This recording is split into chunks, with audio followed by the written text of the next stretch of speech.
Hey guys, tonight we're stepping quietly into the clanking world of medieval warfare. Not the glory, not the pageantry, but the cold, creaking. It's an often miserable reality of being a knight in the Middle Ages. So many of us grow up imagining knights as gallant heroes in shining armor, noble champions on proud steeds. But tonight, I want you to imagine what it really felt like. Not to watch them from a distance, but to be one. No. You're not walking into a tournament. You're waking up in a damp stone keep after a night spent on a straw mattress crawling with lice, with armor so heavy you can barely breathe in it. Your squire is late again, and your knee? It's been swollen since that joust 3 months ago. We often romanticize the code of chivalry, but very few knights could actually afford to live by it. Instead of tales of honor and valor, most days were filled with bruises, boredom, and really bad hygiene. Tonight's journey will take us deep inside the knight's helmet into a world where the stink was real, the food was worse. And the enemies weren't just on the battlefield. They were the fleas, the moldy bread, and the crushing weight of your own armor. Here, it's a curious detail. A full suit of plate armor could weigh 60 pounds or more. That's like wearing a grade schooler while trying to fight a war. You didn't just wear it for battles. You sometimes wore it for hours. Waiting, sitting on a horse that really didn't want to be there either. Some historians still debate whether knights truly lived by the high ideals of chivalry, or if that was just a PR campaign cooked up by poets and monarchs. After all, many knights were less about honor and more about plundering peasants in the name of taxes. And yes, we'll get to the blood and mud, but in the most drowsy, soothed tone possible. Because tonight, dear listener, your mission is not to wield a sword. It's to relax your jaw, soften your gaze, and drift slowly into the long, uncomfortable saddle that was knighthood. Now dim the lights, maybe turn on a fan for that soft background hum, and let's ease into tonight's journey together. Your eyes flutter open in the gray light of dawn, the chill of stone beneath you, the scratch of wool against your neck, the draft in your chamber, tea from a broken window. You, Dante, have one? Just narrow slits in the wall, meant for archers, not air. The hearth has long gone cold, and your joints creak louder than your boots. You reach for your armor, not to wear it, just to check that it's still there. Armor is expensive, and even knights get robbed. So a full suit could cost more than a peasant family would make in a lifetime. But it's not just the cost, it's the weight. Every piece a puzzle of discomfort. The breastplate pinches your ribs, the helmet muffles your breath. Chainmail digs into your shoulders like regret. And then there's the smell. You haven't bathed in weeks, maybe months. Soap is rare, hot water rarer. Under the armor, you sweat. A sour, briny steam that soaks into your linen underlayer. No one wants to admit it, but knights stink. Badly, you don't smell like roses in honor. You smell like a leather boot filled with soup. Your squire appears, finally yawning, eyes red from sleeping on a straw mat by the stable. He helps you into your gear, tugging and buckling, pulling the straps tight. It's a ritual, loud, slow, and mildly humiliating. Because without him, you'd be helpless. Knights may seem powerful, but try putting on greaves without someone to hold your leg up. You'd fall over like a wounded cow. Here's something strange. Despite the romantic image, most battles didn't involve glorious sword duels. They involved waiting. Long, boring stretches of silence. You sit on your horse, sweating in steel, listening to the sound of your own heartbeat. Or worse, your stomach. Because food, not great. Dried meat, sour wine, and bread hard enough to chip a tooth. Scholars still argue whether the knight's primary function was really military, or if they were more like elite tax collectors with a side hobby of war. After all, many spent more time enforcing their lord's will on the local population than fighting foreign invaders. In simpler terms, sometimes you were less a hero and more a hired thug in fancy metal pajamas. And the worst part, you're not allowed to complain. Knights are stoic, brave, unflinching. So when your feet go numb, or your visor fogs up and you can't breathe, you just nod. Nobly, as though you're not internally screaming for a bath and a soft chair. But hey, you look impressive. From far away anyway. You ride out from the keep as the morning mist clings to the earth like a forgotten spell. Your horse snorts beneath you. A beast as overworked as you are, and probably smarter. It's armored too, of course, because a knight on an unarmored horse is basically a shiny target on stilts, and this poor creature knows what's coming. Clanking metal, muddy roads, and the endless, awful sound of men shouting about honor while stepping in manure. You're headed to patrol the lands, not a glamorous campaign or a noble crusade. It's just a slow trudge through fields, checking on tenants, looking for signs of trouble. Sometimes you're guarding a shipment of grain. Other times you're remaking sure no one's stealing from your lord, including the peasants who grew the grain. There's a strange kind of boredom in being a medieval knight. You're trained for war, but most days are spent like a heavily armed errand boy. You deliver messages. You escort monks. You settle disputes over pigs. And yes, sometimes you just sit in the hall and glare impressively at guests, like a very well-armed piece of furniture. Did you know that most knights couldn't actually read? Their squires might learn letters, but knights were meant for action, not books. So, proclamations had to be read aloud. And if someone handed you a scroll, your best bet was to nod solemnly and hope it wasn't your own eviction notice. Scholars still debate the literacy rates of knights across regions.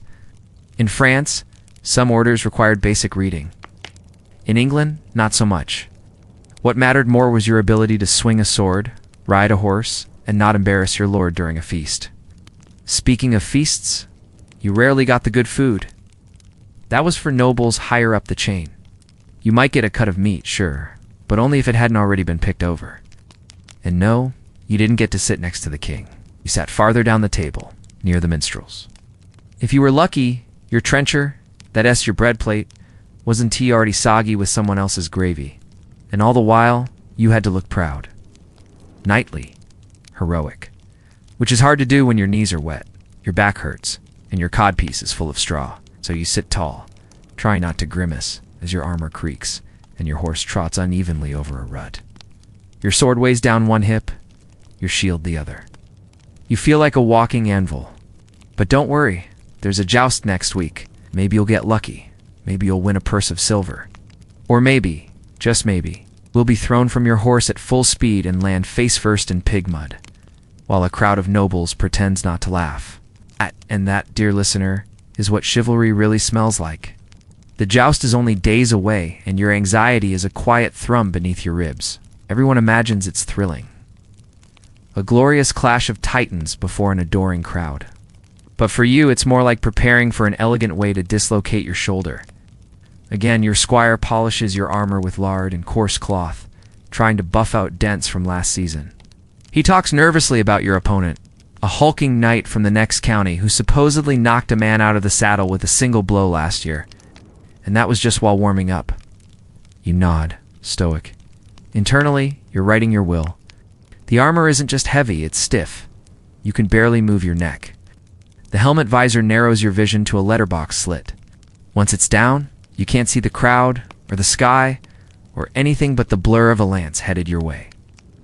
And that's if your horse doesn't slip, or your stirrup doesn't snap, or your opponent doesn't aim low, very low, in which case you'll be walking funny until Christmas.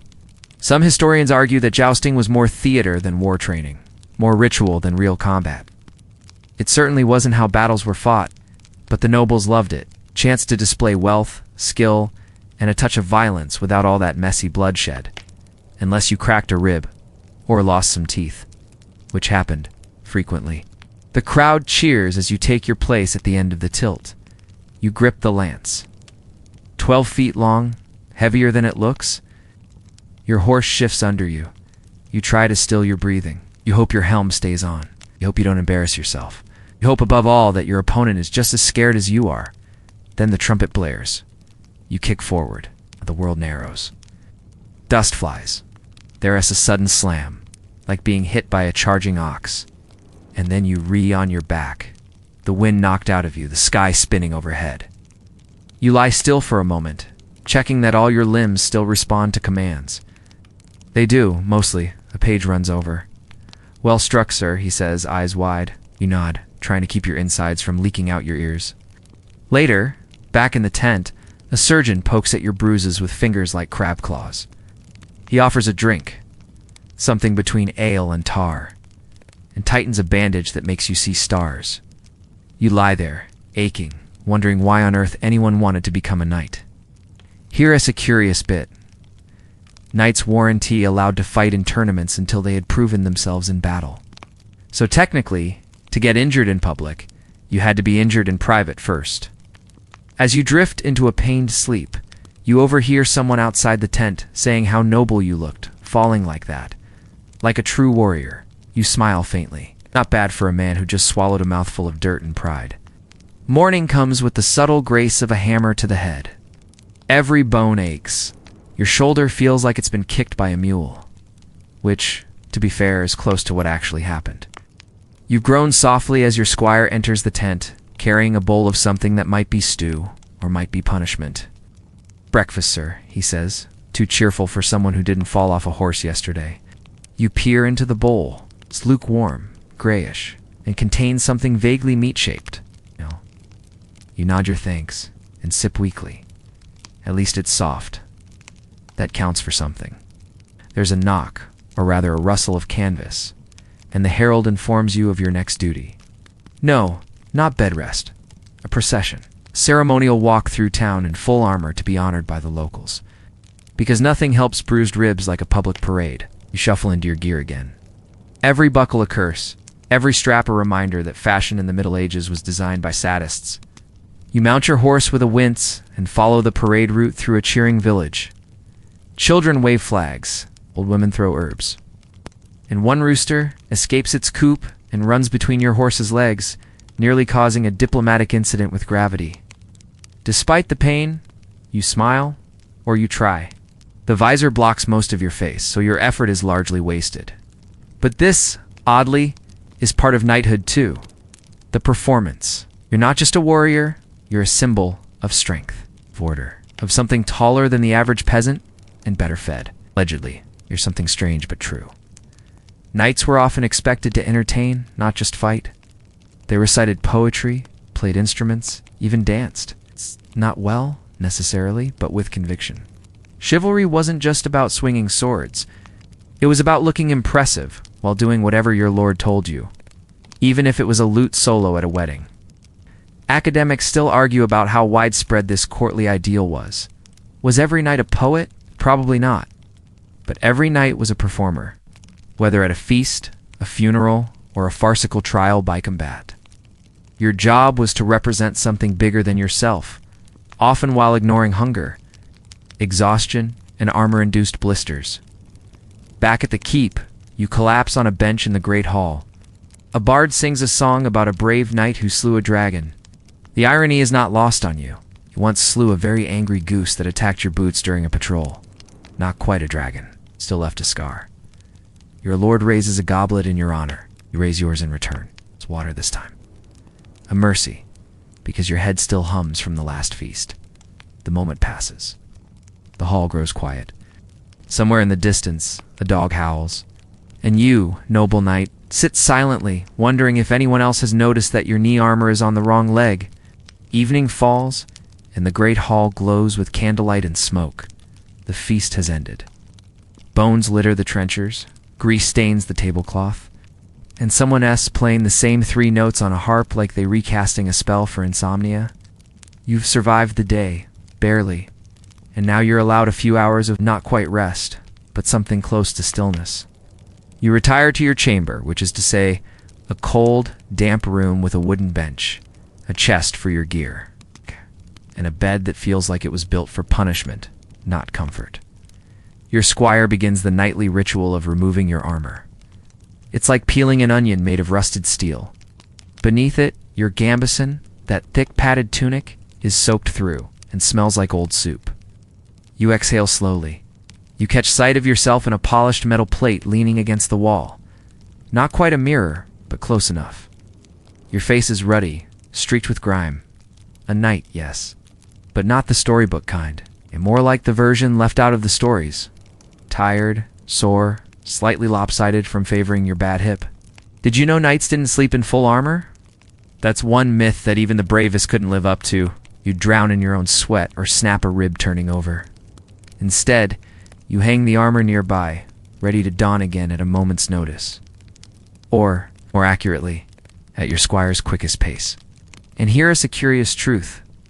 Most nights in a knight's life warranty spent in glorious halls, but intense, on campaign. Rain leaking through the seams, mud creeping in from under the flaps. You'd sleep beside your sword, your shield, and sometimes a ferret that had wandered in looking for warmth. No one questioned it.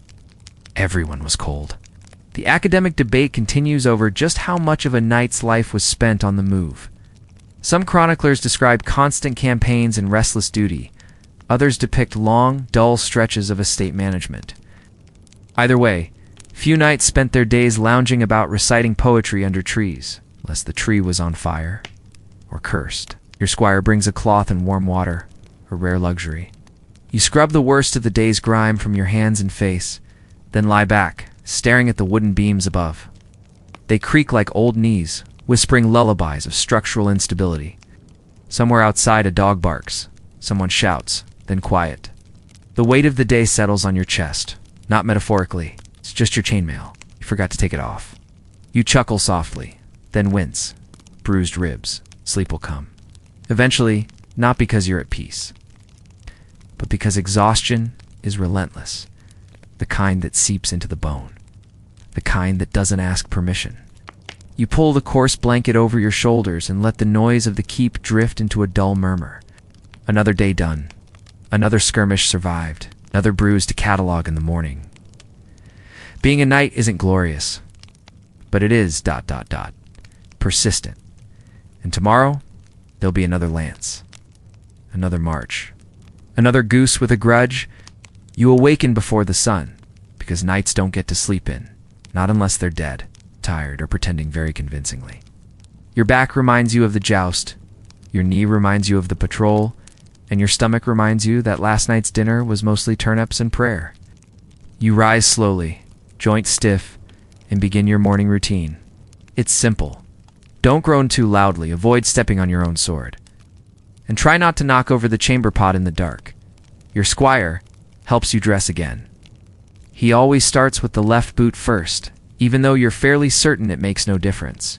He insists it's tradition. You let him believe it.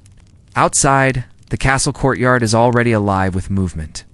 Chickens, soldiers, 2 cooks, arguing over onions. The blacksmith's hammer rings out a lazy rhythm, and somewhere, a young page is yelling about a missing saddle. You pretend not to hear.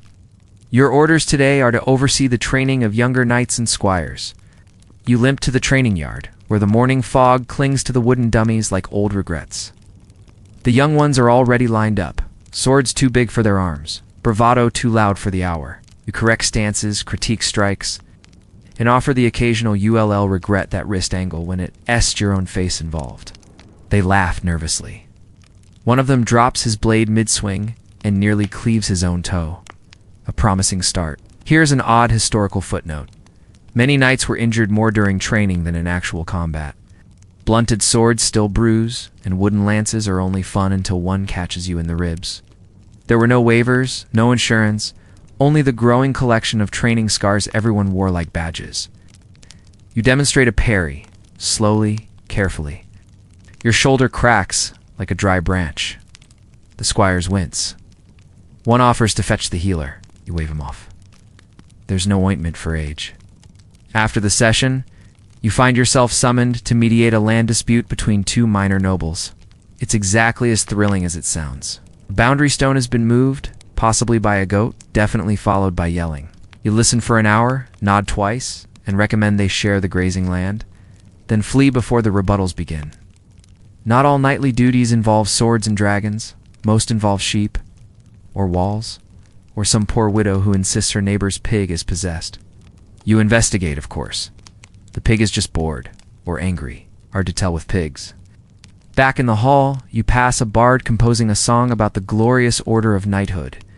You consider suggesting he write one about knee pain and oat taxes instead, but you don't. He means well. And besides, someone needs to believe in the poetry.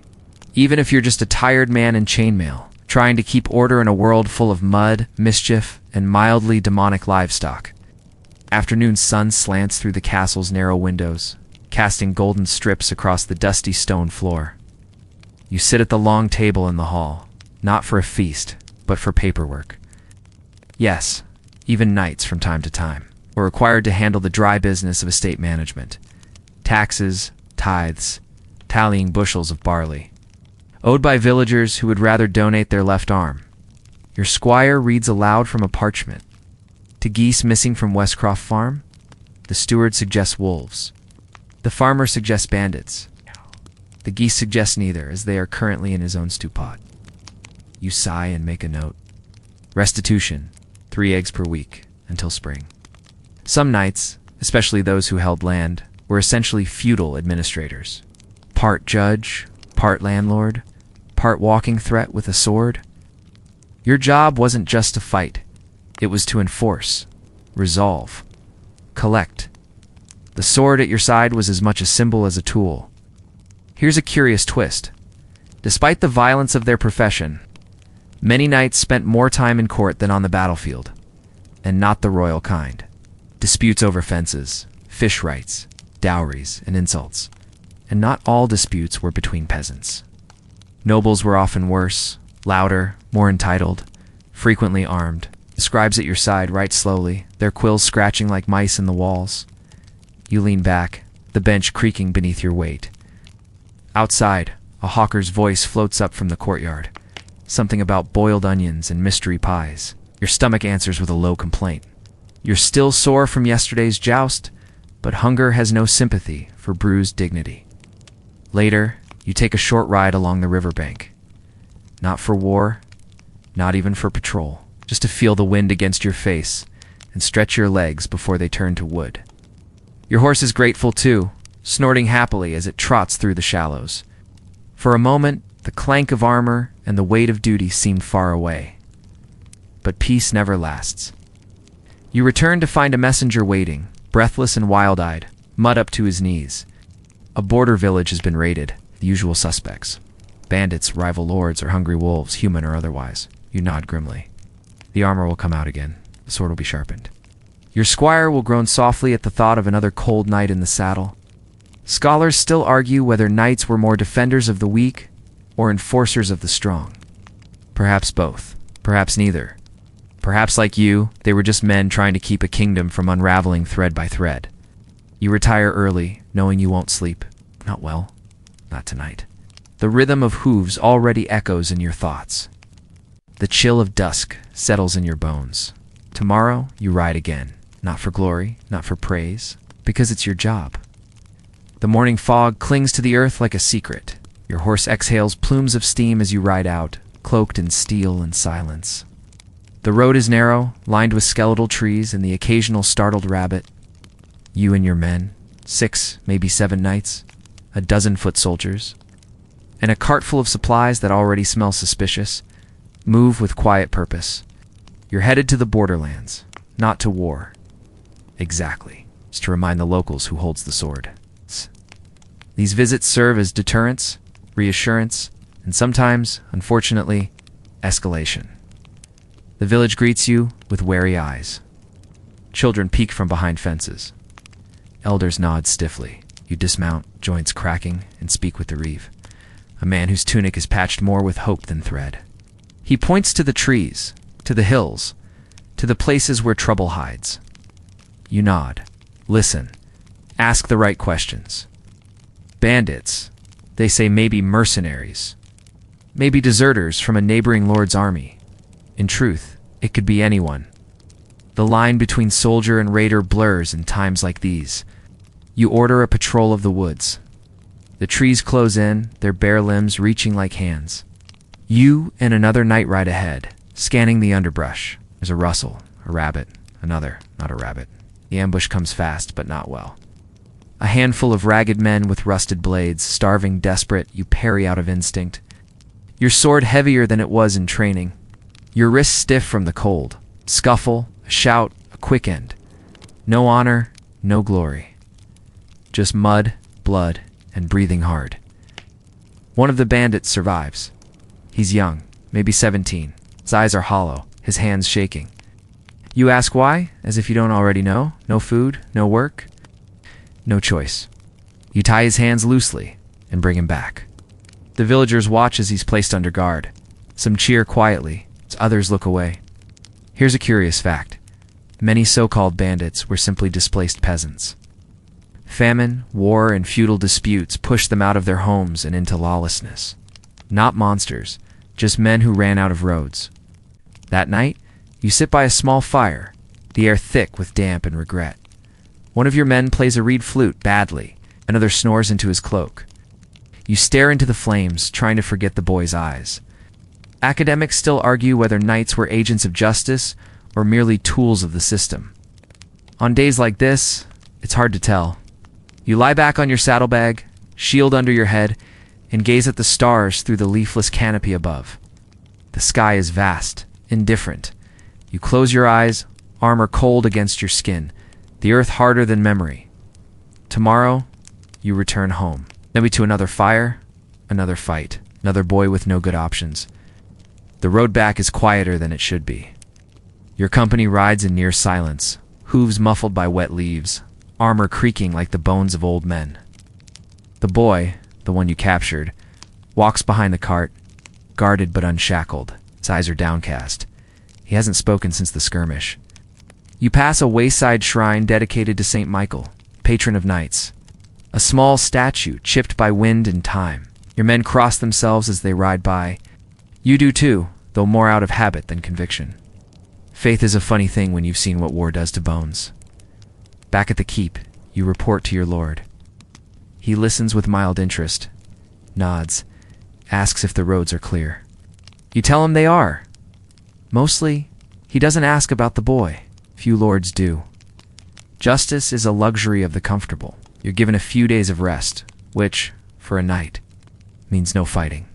Just a return to the usual grind of disputes, drills, diplomatic dinners, where everyone pretends not to hate each other. You attend a banquet in your lord's hall, seated near the middle of the table. Not high enough to be important, not low enough to be forgotten. The food is better than usual. Roast pheasant, stewed apples, something pretending to be cheese. The ale is strong. It's too strong. Your head starts to throb by the third toast. Someone mentions a tournament next month. You smile politely, though your shoulder still isn't right from the last one. A bard begins a song about a knight who defeated a dragon with wit and charm. You nearly choke on your bread. Here's an odd bit. Dragons, as popular as they were in tales, never made it into the actual code of chivalry. I was more concerned with loyalty, generosity, and protecting the church. Though in practice, protection often meant collecting tithes with a spear. Scholars have long debated whether knights truly followed these ideals, or if chivalry was simply a poetic fiction wrapped around a very practical job. One professor once called it violent men dressing up their careers in poetry. That feels accurate. You excuse yourself early from the feast. Too many voices. Too much theater. Back in your chamber, you remove your tunic, wash your hands, and sit by the hearth. The fire crackles. Outside, the wind begins to howl. A low, hungry sound. You think of the boy again. He's been given work in the stables. A small mercy. It won't save him from hardship, but it may delay the next sword pointed at his chest. You stare into the fire and wonder, is this what knighthood was meant to be? Not dragons, not songs, but the slow erosion of certainty. The daily maintenance of something too fragile to admire, too brutal to abandon. You pour a little water into your cup and drink. It tastes of iron and ash. The fire flares once, then fades. The next morning arrives heavy with rain. It taps against the stone walls like 1,000 quiet fingers. You wake slowly, knees stiff. The ache in your left ankle reminding you of a fall years ago, a minor joust barely worth remembering, except your body won't forget. Squire brings a bowl of warm broth and some dry bread. You nod your thanks. He tells you the blacksmith has finished repairing your sword. You try not to look too relieved. Today's task is ceremonial, an oath-taking ceremony for 2 newly anointed knights. You remember your own ceremony. It's a sleepless night in vigil. The whispered prayers, the weight of the sword tapped on each shoulder. It had felt momentous at the time, sacred, purposeful. Now you know better. The hall is full of guests, no nobles, clergy, family members, all gathered in finery, feathers and brocade to witness the transformation of boys into symbols. The young men kneel, heads bowed. The master at arms reads the vows. Honor, duty, piety. the usual list. You almost mouth the words from memory. One of the knights flinches slightly as the blade touches his shoulder. His eyes dart up. Just for a second. And you see it. Not fear, not pride. Just a deep, quiet confusion. Because no one ever tells you what happens after the vows. No one tells you how often you'll bleed for a cause you don't understand, or how heavy that sword will feel after hours of riding, or how it feels to bury a friend under a tree in silence, because there's no priest for miles. Here's an odd fact. In some regions, newly knighted warrior had to prove his worth by standing guard all night, fully armored, without food or drink. A symbolic vigil. Today, they'll feast instead. Times change. Bones still ache. After the ceremony, there's another feast. You stay only long enough to be seen, then slip away to the courtyard. The rain has slowed to a drizzle. You walk the perimeter past the stables, past the practice yard where the straw dummies sag in silence. You pause by the chapel. Its doors open. It's inside. Candlelight flickers against worn stone walls. You step in quietly. No one else is there. You kneel at the rear. Not to pray. Exactly. Just to be still. The air smells of wax and old wood. You close your eyes and listen to the sound of the rain on the roof. It's said that knights were defenders of the church, guardians of the faith. But even within these sacred walls, you feel uncertain. Not unfaithful, just tired. Tired of being the symbol everyone needs. Tired of pretending you believe the stories they write about you. The flame of a single candle flickers as you stand. You leave the chapel quietly, letting the door close with a soft, respectful thud. Outside, the drizzle has stopped, but the clouds still hang low. As always, the next duty awaits. That evening, you walk the outer wall as dusk rolls in like a tide. The sky is a deep bruised purple, the kind that promises either peace or a storm. The torches flicker to life one by one, their glow reflecting off the damp stone. You like this hour, when the clamor of the day fades and the world becomes a little quieter, a little older. A guard nods as you pass. He's young, too young. You nod back. That's all he wants. Acknowledgement that he's part of something, that someone sees him. You pause at the northeast tower, looking out across the fields. They stretch far, broken only by hedgerows and the winding line of the river. Somewhere beyond, another lord's land begins. Another keep. Another knight with a sore back and a rusty sword. Here's a curious tradition. Some knights carried personal banners with symbols only they understood. A red wolf, a black sun, broken tree, not family crests. Personal ones, secrets stitched in silk, seen only in battle. Their meanings were never explained. They didn't need to be. A squire joins you on the wall. Not yours, just one of the others. He's nervous, hands fidgeting. Asks if you think there'll be war with the southern lords this summer. You tell him the truth, probably. He asks if that worries you. You lie softly. Not anymore. Because the truth is, war is less terrifying than boredom. At least in war, things are clear. There's noise, chaos, pain, but also purpose. In peace, you're left with questions. Like what comes next? Or what it was all for.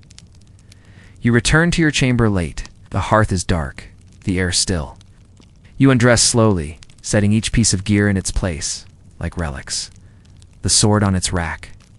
The mail folded, the boots beside the chest. You sit on the edge of the bed and remove the bandage from your wrist, its bruises spreading. A souvenir from training, or maybe from lifting the tax ledger one too many times. You lie back and let the silence take over. It's a different kind of silence from the battlefield. It's not empty. Just waiting.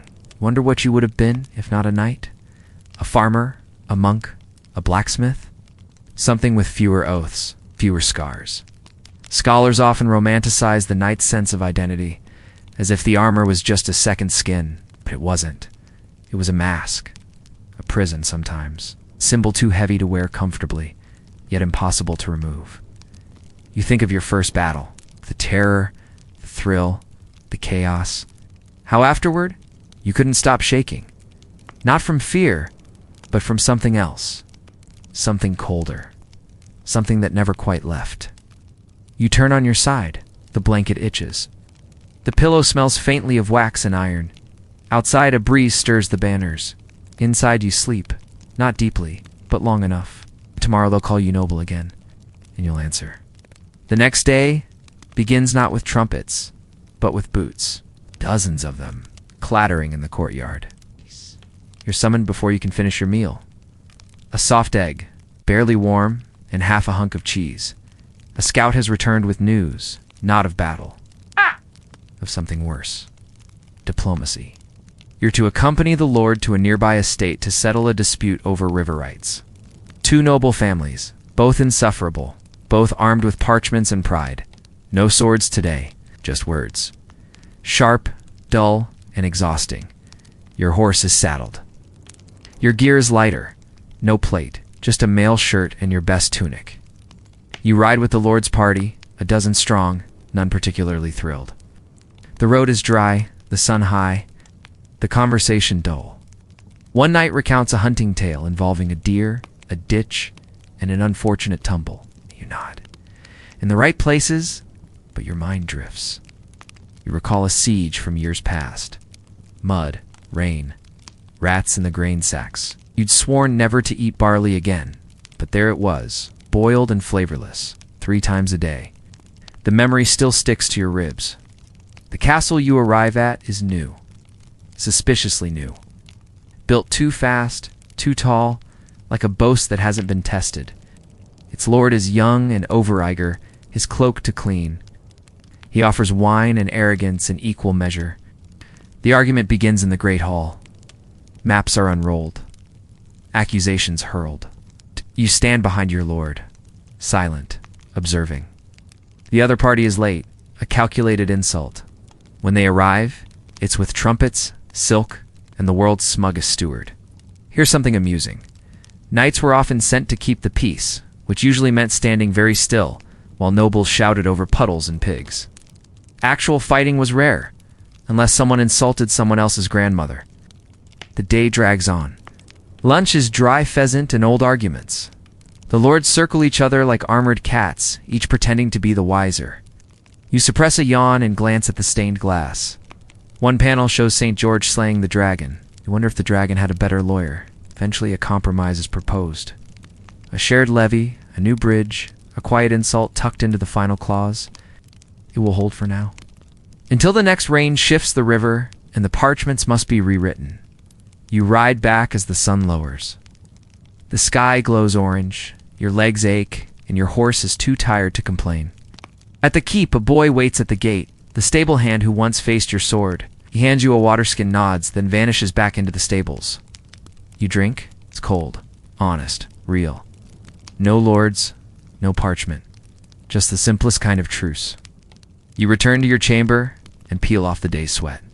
The bed is no softer, the room no warmer, but the silence is better tonight. You've earned it.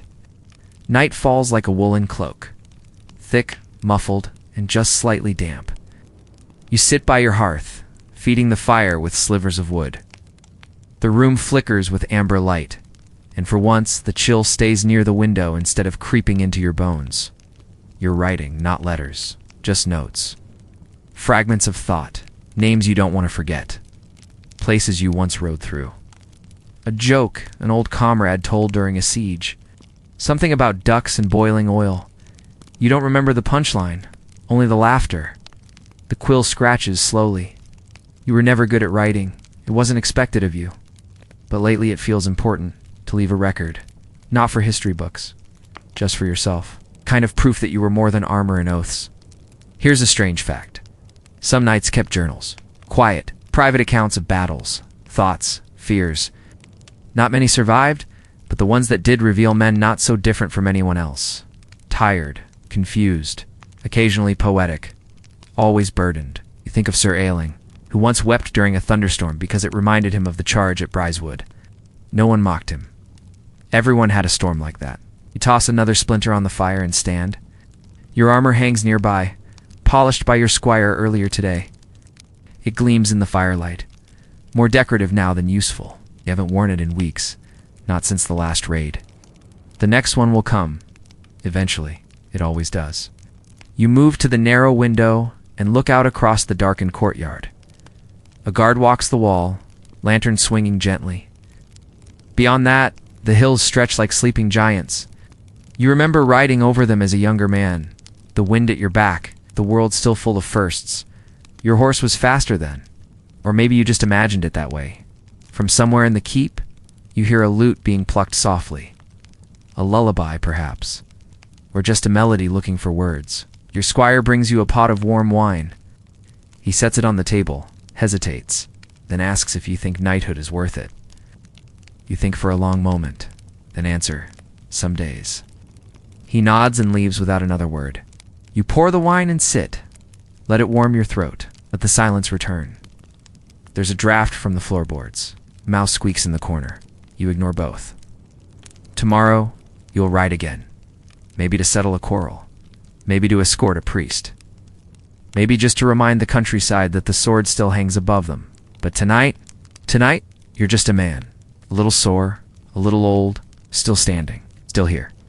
Dawn creeps slowly through the slit in the wall, pale and indifferent. Sit on your bench, half-dressed, boot in hand, staring at the floor as if it might offer a reason to move. Outside, the keep begins to stir. A cart squeaks. A rooster protests the cold. Someone curses at a stubborn latch. Another day begins. You rise, stretch, and mutter a blessing for your spine. Your squire arrives, carrying fresh linen and a dry tunic. You nod thanks. He lays out your gear methodically, every piece in its proper place. There's comfort in the ritual. It's a familiar tug of straps, the buckle of your belt. The way the sword settles at your hip, like an old friend with too many stories. You step into the courtyard. The morning air bites, but it's clean, crisp, honest. A change from the smoke and sweat of most days. You mount your horse. Slower now, but still steady, and ride with the patrol toward the northern villages. The trees were frost like lace. The fields are bare. Winter lingers at the edge of everything. As you ride, villagers pause their work and nod. Children wave. Not with awe, but recognition. You're not a legend to them.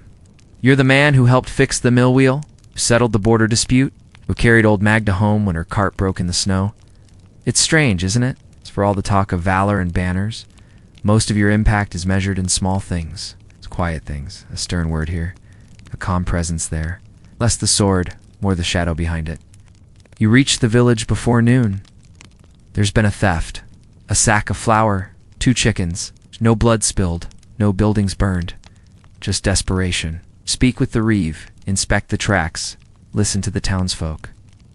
The culprit is likely a tenant from the next village, recently widowed, and you make a decision. Restitution, not punishment. A chance, not a cell. The villagers nod in quiet approval. Justice, in its softest form. As you ride back, the clouds begin to gather. A storm brews on the horizon. You feel it in your shoulder, the one you broke in that skirmish at Dallabridge. The ache is a better barometer than any sky. By the time you return to the keep, the first drops are falling. You stable your horse, remove your cloak, and step inside. The hall is quiet. The fire is low. Your boots leave wet prints on the stone. You sit once more on that same bench, hands resting on your knees, the silence wrapping around you like wool. And you think, this is the truth of being a knight. Not the glory, not the songs, but the weight, the quiet, the constancy. The choice to rise, again and again, when there's no one watching. You close your eyes and breathe. And now, with the fire fading low and your breathing soft and steady, we leave behind the echo of hooves and steel. Let the weight of the armor slip from your shoulders. Let the dust of old roads settle back into the earth.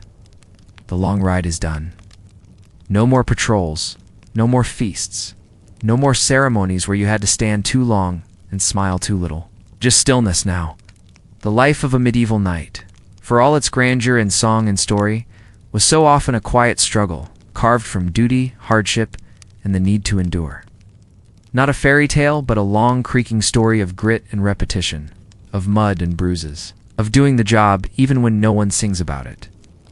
But maybe that's what makes it noble, in its own weathered way.